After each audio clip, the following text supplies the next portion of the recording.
Rules for method overriding. First rule: while overriding a method from a parent class in the child class, the method signature of both the methods should be same. What is method signature? The name of the method and the number of arguments and the type of it should be in exact order.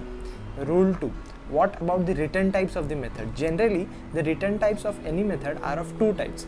One is the primitive and second is the object type. In primitive type, the return types can be int, long, double.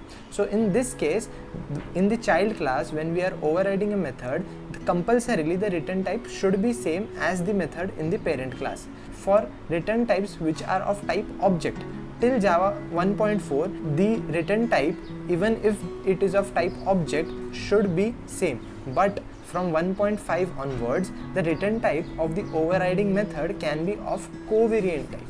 Now, what is covariant type? Suppose the parent class method has return type A.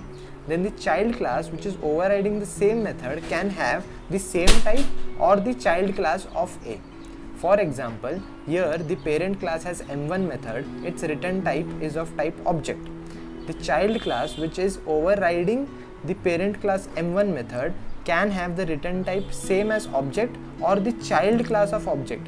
All the classes in Java are the child classes of object class. So here string is the child class of object. So that is why it is allowed in method overriding.